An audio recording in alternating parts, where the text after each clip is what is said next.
Assalamualaikum warahmatullahi wabarakatuh, teman-teman semuanya. Kembali lagi dengan saya Ali Mustika Asari. Nah, teman-teman semuanya, di video sebelumnya saya udah unboxing produk dari Tenda N301. Ini wireless router tipe N, teman-teman semuanya. Di saat teman-teman beli, dapat apa aja, termasuk di sini ya. Di samping saya udah saya keluarkan dari dashboardnya. Nah, sekarang ini saya ingin bikin video buat teman-teman semuanya. Mungkin agak panjang ya.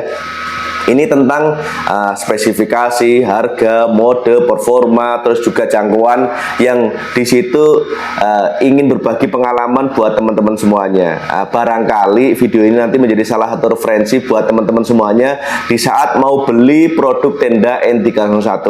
Nah, ini versi saya teman-teman semuanya ya. Jadi banyak di situ mungkin konten kreator yang lain atau mungkin youtuber-youtuber lain yang mengulas Tenda N301 mungkin ada sedikit perbedaan atau mungkin ada kekurangan yang saya mungkin silakan nanti dikoreksi ya. Ya intinya di sini saya ingin berbagi pengalaman biar teman-teman nanti membeli sebuah produk, salah satunya adalah Tenda N301 ini tidak ini ya apa ya tidak merasa menyesal. Waduh, ternyata tidak sesuai yang saya harapkan kayak gitu. Karena meskipun mungkin harganya di bawah 200.000 teman-teman semuanya ya, tapi kalau kita sudah mengeluarkan uang terus di situ tujuannya untuk memperluas jaringan, baik di situ menggunakan kabel ataupun wireless, inginnya kan hasilnya maksimal. Oke, kita akan ulas di sini teman-teman semuanya perlahan-lahan ya. Kita mulai dari spesifikasi. Dan ini kebanyakan pemain RT RW-Net yang pemula ataupun di situ yang baru mengenal router itu belum begitu paham tentang tipe N dan juga bandwidth yang ditransfer dengan wireless dengan port LAN itu ada perbedaan sedikit teman-teman semuanya. Nah, di saat teman-teman beli di dashboardnya itu ada informasi bahwa di situ bisa mengantarkan bandwidth bisa sampai up to 300, up to 450 MB. Nah, di situ seperti ini ya, dari Tenda ini dia bisa mengantarkan bandwidth itu kurang lebih sekitar 300 MB, 300 mega. Itu dari sisi wirelessnya. Tapi dari sisi port LAN-nya teman-teman semuanya. Jadi di sini ada port LAN-nya ini, ada WAN dan LAN-nya itu ada 3. Ini maksimal up to 100 MB. Jadi walaupun teman-teman punya bandwidth di atas 100 mega, kalau dicolokkan ke port LAN-nya sini, ini nggak akan mungkin bisa melebihi 100 MB. Nah, tapi kalau di situ transfernya itu menggunakan wireless, teman-teman semuanya, antena ini dengan antena itu bisa sampai 100 Mbps lebih, 150, 200 dan semacamnya. Nah, teman-teman semuanya, tipe N itu rata-rata itu biasanya di spesifikasi ya, secara spesifikasi itu bisa sampai up to 450 MB. Nah, dari sisi di lapangan teman-teman semuanya, kalau teman-teman nanti beli semuanya tipe N, itu rata-rata ya, itu bandwidth yang bisa diantarakan wireless itu kurang lebih sekitar 150 sampai 200 Mbps ya. Itu bisa sampai 200 lebih, kadang juga kadang sampai mau mencapai 300 Mbps.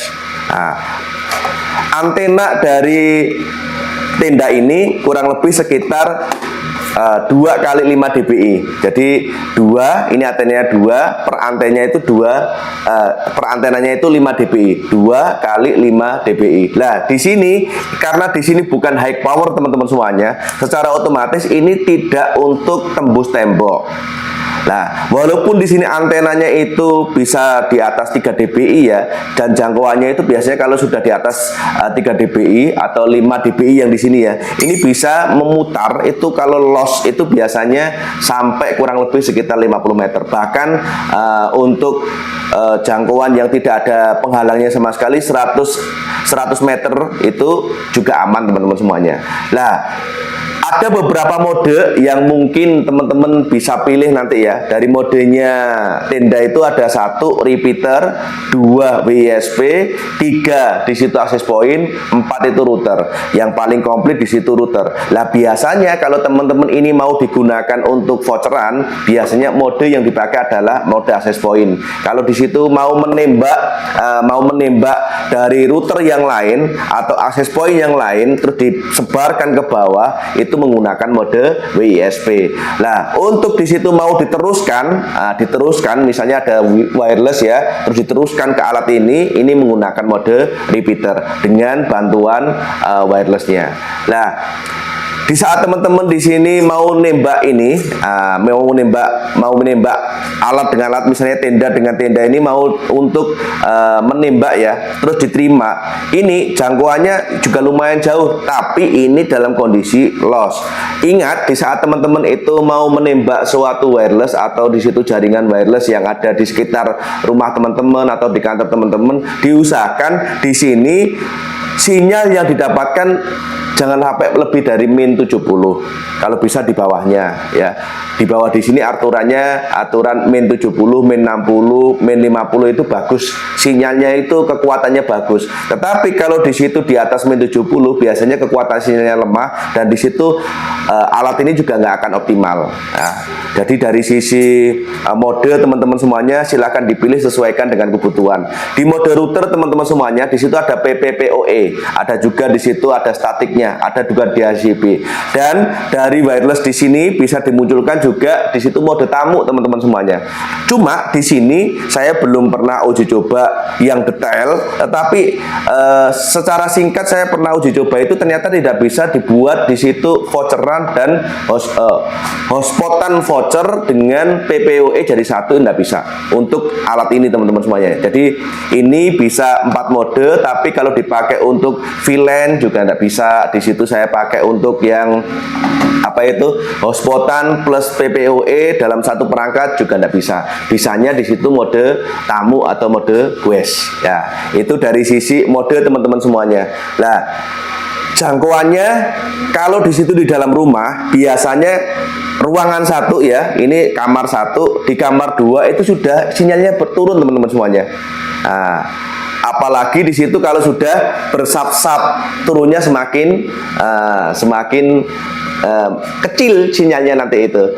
Tapi di sini kalau teman-teman itu menggunakan dalam satu ruangan kayak gini, ini idealnya teman-teman semuanya maksimal itu 20 user.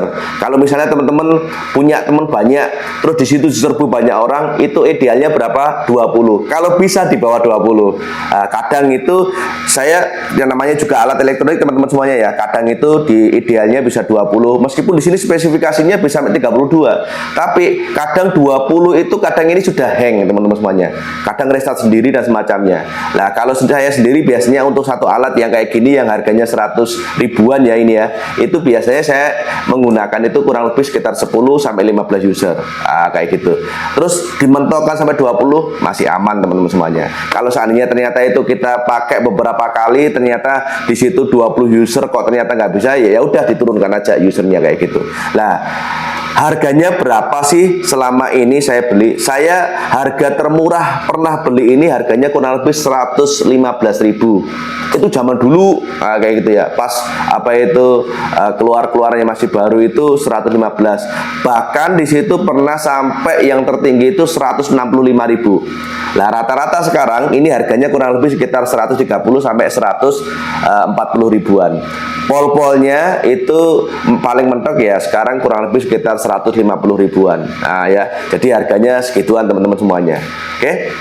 Nah, selain harga, spesifikasi, mode itu yang sering banget itu teman-teman cari dari sebuah router, teman-teman juga pasti akan melihat dari performanya.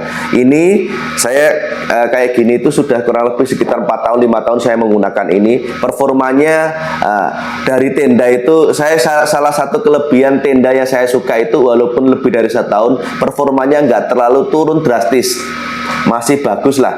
Dari ini ya, ini dari 2 alat ini aja ini lebih dari 1 tahun. Ini migrasi teman-teman semuanya dari OLT ke dari HTB ke OLT, dan alhamdulillah performanya nggak terlalu turun drastis.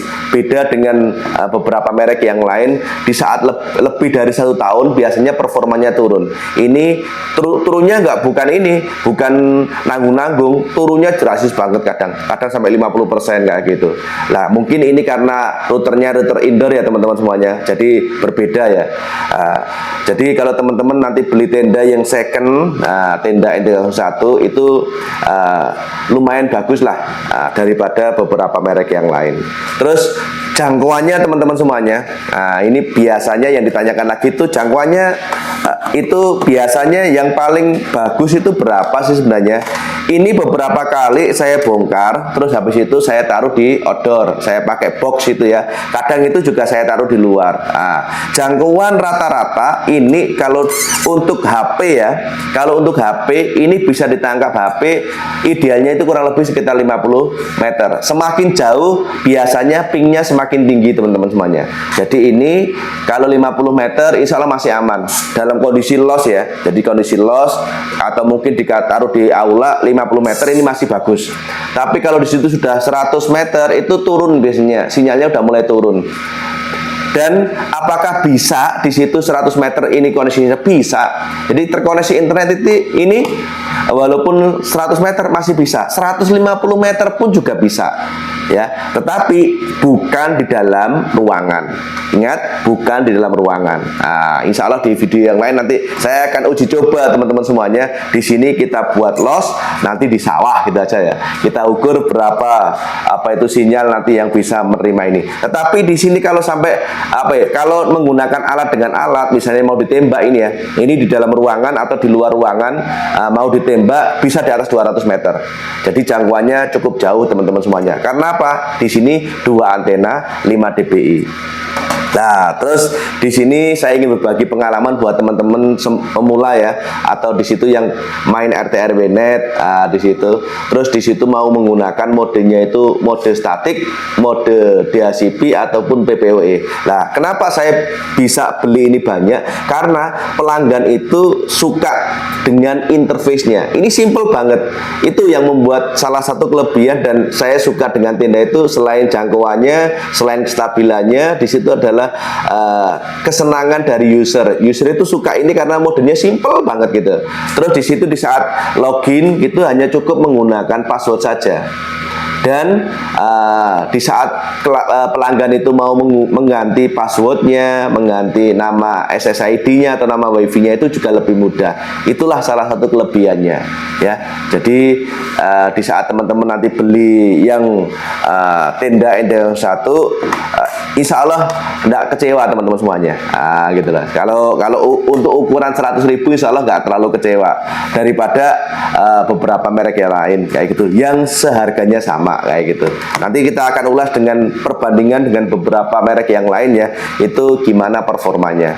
Nah, di saat teman-teman nanti itu ternyata sudah mencoba tenda NT01, nanti itu kalau sudah terbiasa akan dibandingkan dengan yang lain nanti akan kerasa.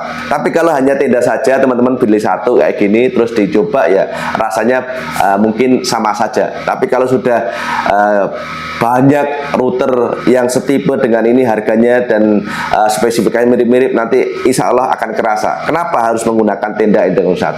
Oke, itu mungkin sedikit ulasan tentang tenda NT01.